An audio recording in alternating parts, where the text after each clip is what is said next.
नमस्कार दोस्तों, स्वागत है आपका हमारे चैनल पर। आज 15 दिसंबर की सबसे बड़ी खबर आज आपके लिए लेकर आए हैं देश और दुनिया की महत्वपूर्ण खबरें पूरी जानकारी के साथ।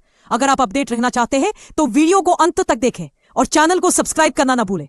तो चलिए शुरू करते हैं। पीएम मोदी का बड़ा बयान, भारत अगले 5 साल में बनेगा विश्व की तीसरी सबसे बड़ी अर्थव्यवस्था।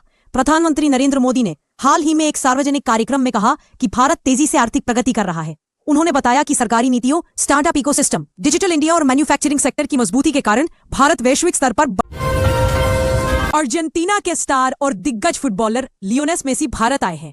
लंबे इंतजार के बाद अपने चहेते फुटबॉलर को देखना भारतीय फैंस के लिए किसी ट्रीट से कम नहीं है। मेसी की एक झलक पाने की चाहत में कोलकाता एयरपोर्ट पर फैंस का हुजूम उमड़ पड़ा।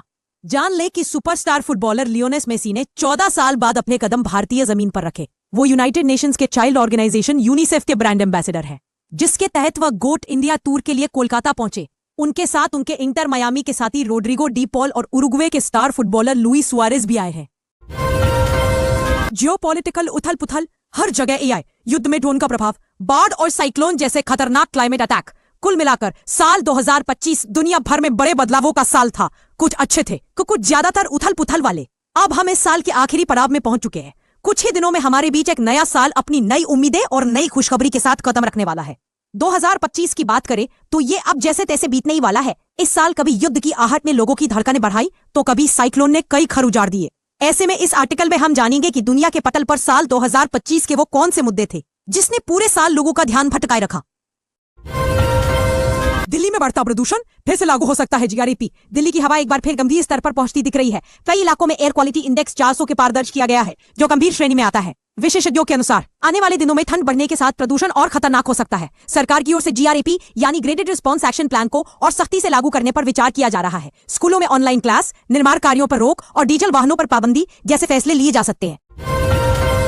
दिल्ली में ट्रैफिक जाम बना बड़ी समस्या। दिल्ली के कई प्रमुख इलाकों आईटीओ, लक्ष्मीनगर, रोहिणी और द्वारका में रोजाना लंबा ट्रैफिक जाम देखने को मिल रहा है। ऑफिस टाइम में लोगों को घंटों सड़क पर फंसना पड़ रहा है। ट्रैफिक पुलिस का कहना है कि निर्माण कार्य और वाहनों की बढ़ती संख्या इसकी बड़ी वजह है। सरकार स्मार्ट ट्रैफिक सिस्टम और नए फ्लाईओवर पर काम तेज करने का दावा कर रही है। यमुना नदी की सफाई फिर चर्चा में। दिल्ली की जीवन रेखा कही जाने वाली यमुना नदी की हालत लगातार बिगड़ती जा रही है। कई घाटों पर झाग और गंदगी की मोटी परत देखी गई है। सरकार ने यमुना की सफाई के लिए नए एक्शन प्लान का ऐलान किया है, जिसमें सीवेज ट्रीटमेंट प्लांट की क्षमता बढ़ाने और अवैध नालों पर सख्ती की बात कही गई है। दिल्ली सरकार और केंद्र के बीच फिर सियासी टकराव। दिल्ली की सत्ता को लेकर एक बार फिर केंद्र और राज्य सरकार आमने सामने दिखाई दे रही है। प्रशासनिक अधिकारों और फैसलों को लेकर बयानबाजी तेज हो गई है। विपक्ष का आरोप है कि दिल्ली का विकास रोका जा रहा है। वहीं सरकार का कहना है कि वह जनता के हित में लगातार काम कर रही है। सरकारी स्कूलों में शिक्षा व्यवस्था पर अपडेट। दिल्ली के सरकारी स्कूलों में शिक्षा व्यवस्था को और बेहतर बनाने के लिए नए फैसले लिए जा रहे हैं। स्मार्ट क्लास, नए शिक्षक और डिजिटल पढ़ाई को बढ़ावा दिया जा रहा है। शिक्षा विभाग का दावा है कि सरकारी स्कूलों के रिजल्ट में लगातार सुधार हो रहा है, जिससे प्राइवेट स्कूलों को भी टक्कर मिल रही है। दिल्ली में बढ़ती महंगाई से जनता परेशान। दिल्ली में सब्जियों, दूध और रोजमर्रा की जरूरी चीजों के दाम लगातार बढ़ रहे हैं। आम आदमी की जेब पर सीधा असर पड़ रहा है। खासकर मध्यम वर्ग और गरीब परिवारों के लिए घर का बजट संभालना मुश्किल होता जा रहा है। सरकार ने राहत देने के लिए कुछ योजनाओं पर काम शुरू किया है। महिला सुरक्षा को लेकर नए कदम। दिल्ली पुलिस ने महिला सुरक्षा को लेकर गश्त बढ़ाने और सीसीटीवी कैमरों की संख्या बढ़ाने का फैसला लिया है। रात के समय संवेदनशील इलाकों में पुलिस की मौजूदगी बढ़ाई जा रही है। सरकार का कहना है कि महिलाओं को सुरक्षित माहौल देना उसकी प्राथमिकता है। दिल्ली मेट्रो से जुड़ी बड़ी खबर। दिल्ली मेट्रो के नए कॉरिडोर और स्टेशनों पर काम तेजी से चल रहा है। कुछ रूट्स पर फ्रीक्वेंसी बढ़ाने की भी योजना है ताकि भीड़ कम हो सके। दिल्ली मेट्रो अब राजधानी की लाइफलाइन बन चुकी है, जिससे लाखों लोग रोजाना सफर करते हैं। ठंड बढ़ने से रैन बसेरों में बड़ी भीड़। दिल्ली में ठंड बढ़ते ही रैन बसेरों में गरीब और बेघर लोगों की संख्या बढ़ने लगी है। सरकार और एनजीओ मिलकर कंबल और गर्म कपड़े बांट रहे हैं। प्रशासन का दावा है कि किसी भी जरूरतमंद को सड़कों पर सोने नहीं दिया जाएगा। दिल्ली में त्योहारों और आयोजनों को लेकर तैयारी। दिल्ली में आने वाले त्योहारों और बड़े आयोजनों को लेकर प्रशासन अलर्ट मोड पर है। सुरक्षा व्यवस्था कड़ी की जा रही है और भीड़ प्रबंधन पर खास ध्यान दिया जा रहा है। पुलिस और प्रशासन मिलकर शांति और कानून व्यवस्था बनाए रखने की तैयारी कर रहे हैं। यूपी डिफेंस इंडस्ट्रियल कॉरिडोर में बड़ा निवेश। उत्तर प्रदेश रक्षा औद्योगिक कॉरिडोर यूपी डीआईसी को तेजी से आकार दिया जा रहा है। अब लगभग 35,000 करोड़ के निवेश की उम्मीद की जा रही है और 52,000 से अधिक नौकरियों के सृजन की संभावना भी बन रही है। इस परियोजना से राज्य में रक्षा तथा एरोस्पेस मैन्युफैक्चरिंग को बढ़ावा मिलेगा और ये यूपी को देश के अन्य हब जैसे गुजरात और तमिलनाडु से प्रतिस्पर्धात्मक बनाएगी। एंटी नारकोटिक्स टास्क फोर्स का विस्तार। यूपी सरकार ने एंटी नारकोटिक्स टास्क फोर्स एएनडीएफ को मजबूत करने का ऐलान किया है। इसमें 100-150 नए कर्मियों को भर्ती किया जाएगा ताकि ड्रग माफियाओं के खिलाफ कड़क कार्रवाई किया जा सके और युवाओं को नशे से बचाने में मदद मिले। यूपी में स्मॉग और खराब हवा की स्थिति। उत्तर प्रदेश के कई शहरों में घना स्मॉग काला धुआं छा गया है, जिससे वायु गुणवत्ता खतरनाक स्तर तक पहुंच रही है। नोएडा के कुछ इलाकों में वायु प्रदूषण सूचकांक AQI 400+ दर्ज किया गया, जबकि लखनऊ में स्थिति कुछ बेहतर लेकिन फिर भी खराब रही। धुंध के चलते विजिबिलिटी कम हो रही है और स्वास्थ्य पर गंभीर प्रभाव पड़ रहा है। यूपी बीजेपी अध्यक्ष पद के लिए नामांकन। भारतीय जनता पार्टी बीजेपी ने उत्तर प्रदेश राज्य अध्यक्ष पद का चुनाव आगे बढ़ाते हुए आज 13 दिसंबर को नामांकन भरने का चरण शुरू किया है। नया अध्यक्ष 14 दिसंबर को घोषित होने की उम्मीद है। पार्टी के वरिष्ठ नेताओं ने लखनऊ में इस प्रक्रिया के लिए बैठक की। 13 दिसंबर को राष्ट्रीय लोक अदालत आयोजन। प्रयागराज में राष्ट्रीय लोक अदालत का आयोजन हुआ है। इसमें परिवार विवाद, मोटर दुर्घटना से जुड़े वाद, बैंक ऋण विवाद, राजस्व वाद जैसे मामलों का तुरंत समाधान कराने का काम किया जा रहा है ताकि न्याय व्यवस्था को आम लोगों तक तेजी से पहुंचाया जा सके। कानपुर मंडी भाव अपडेट। कानपुर मंडियों में गेहूं, दालें, सोना, चांदी के भाव में सामान्य उतार चढ़ाव दर्ज किया गया। गेहूं 2,625 2700 रुपए क्विंटल, चना 5,500 रुपए, सोना 135,500 रुपए 10 ग्राम, चांदी 193,700 रुपए। इन भावों ने व्यापारियों और किसानों को आज की बाजार स्थिति को समझने में मदद दी।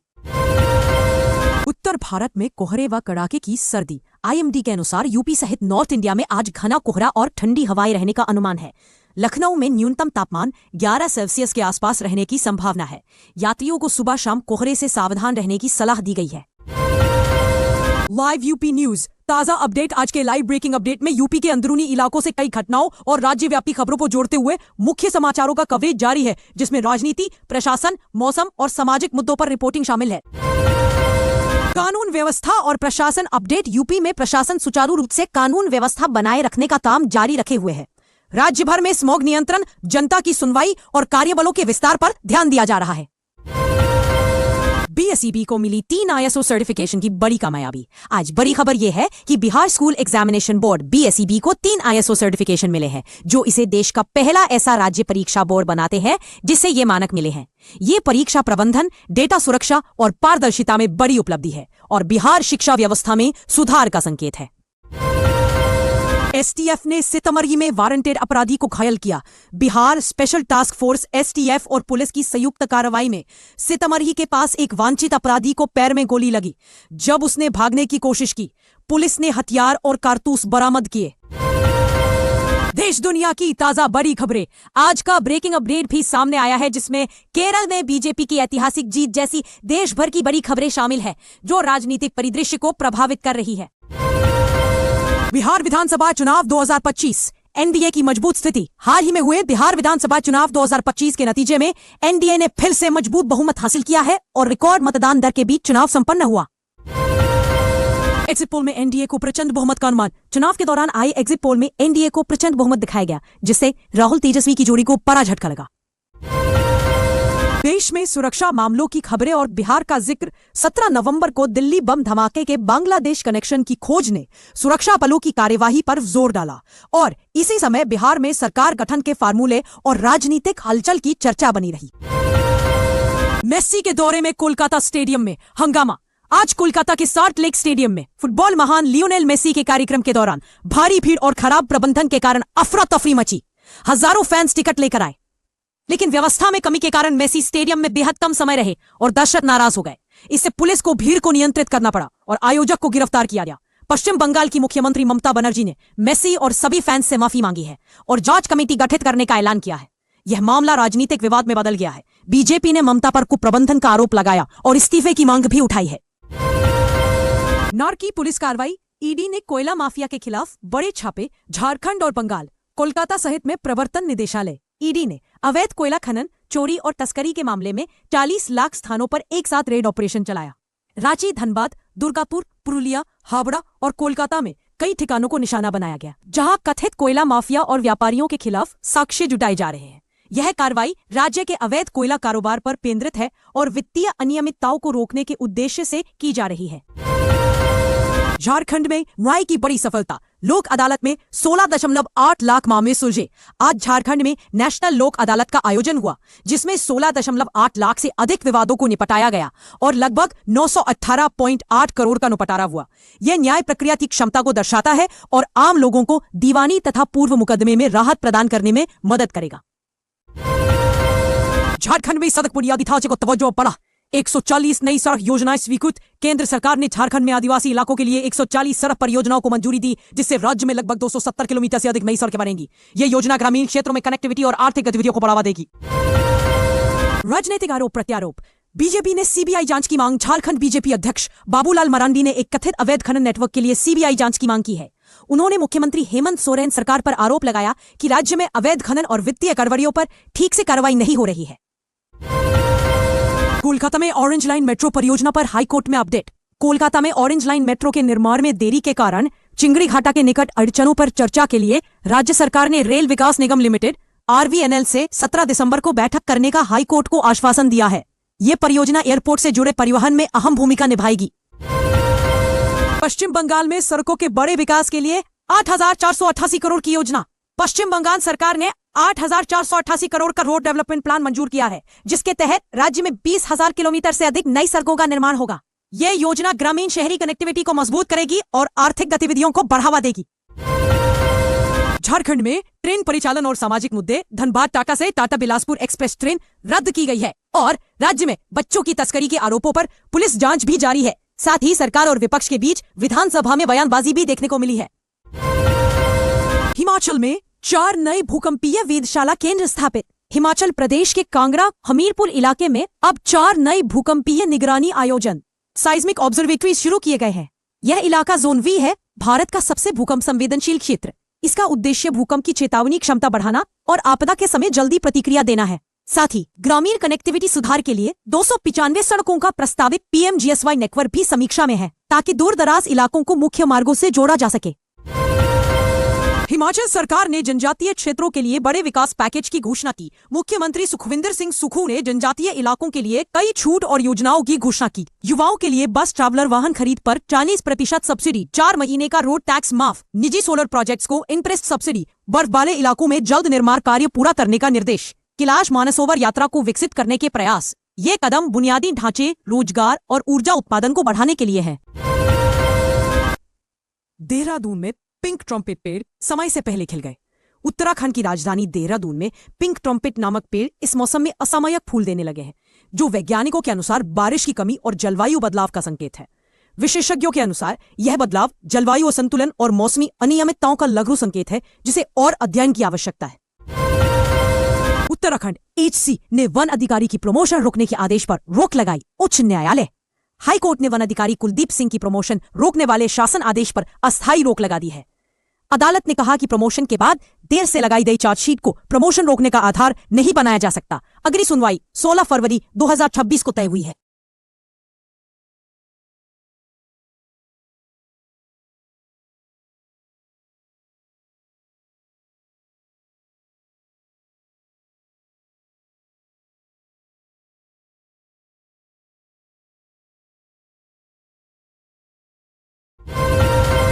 हिमाचल की कुछ ड्रग कंपनीज नियमों के बावजूद चल रही हैं। राज्य के औषधि विभाग ने पाया कि कुछ दवाओं की कंपनियां जिन पर गुणवत्ता जांच में फेल होने के कारण संचालन को रोकने के आदेश थे, वे अब भी सक्रिय रूप से उत्पादन जारी रख रही हैं।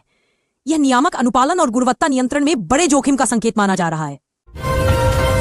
उत्तराखंड के खटीमा में चाकूबाजी के बाद सांप्रदायिक तनाव। उत्तराखंड के खटीमा में चाकूबाजी की एक घटना के बाद सांप्रदायिक तनाव फैल गया। दुकानों में आगजनी की आशंका के चलते कई स्थानों पर पुलिस ने धारा 148 लागू कर दी। प्रशासन की कोशिशों से बुरा हाल टल गया, लेकिन स्थिति संवेदनशील बनी हुई है। हिमाचल व उत्तराखंड में मौसम का बड़ा बदलाव। बर्फबारी का अनुमान। हाल के मौसम अपडेट के अनुसार हिमाचल के ऊंचाई वाले इलाकों में बर्फबारी हो सकती है।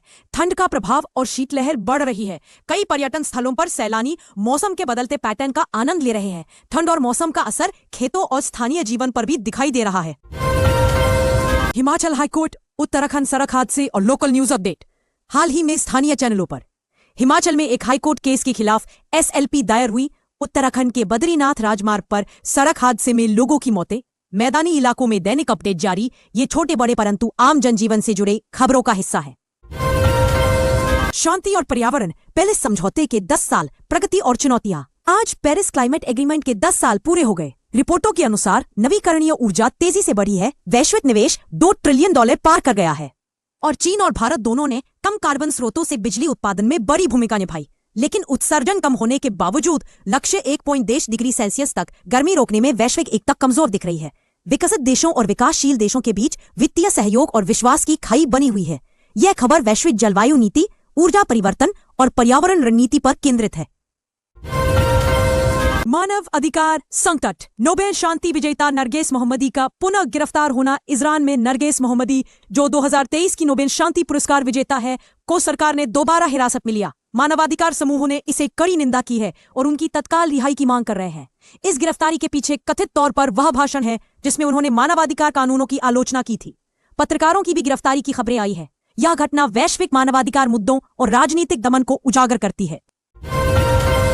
अमेरिका वेनेजुएला टैंकर संकट, तेल और कूटनीति। संयुक्त राज्य अमेरिका ने तेल टैंकर स्किपर को वेनेजुएला के तट से जब्त किया, जिसे तेल तस्करी से जोड़ा गया था।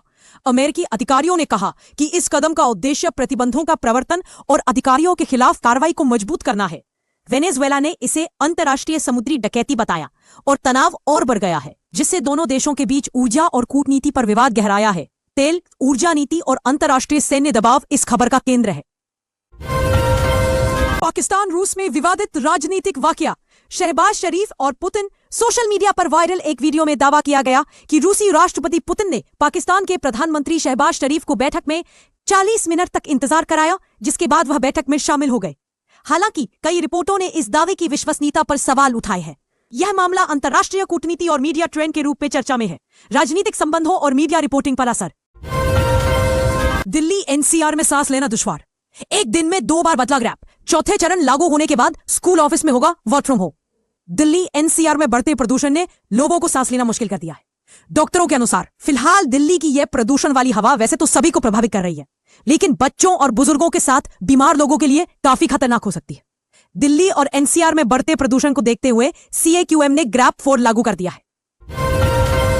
विकसित भारत मिशन पर जोर। 2047 का रोड मैप पेश PM मोदी ने विकसित भारत एक्ट 2047 के लक्ष्य को दोहराते हुए कहा कि आज लिए गए फैसले आने वाली पीढ़ियों का भविष्य तय करेंगे। उन्होंने शिक्षा, स्वास्थ्य, इंफ्रास्ट्रक्चर और टेक्नोलॉजी को इस मिशन की रीढ़ बताया। उन्होंने कहा कि यह सिर्फ सरकार का नहीं बल्कि 140 करोड़ देशवासियों का संकल्प है।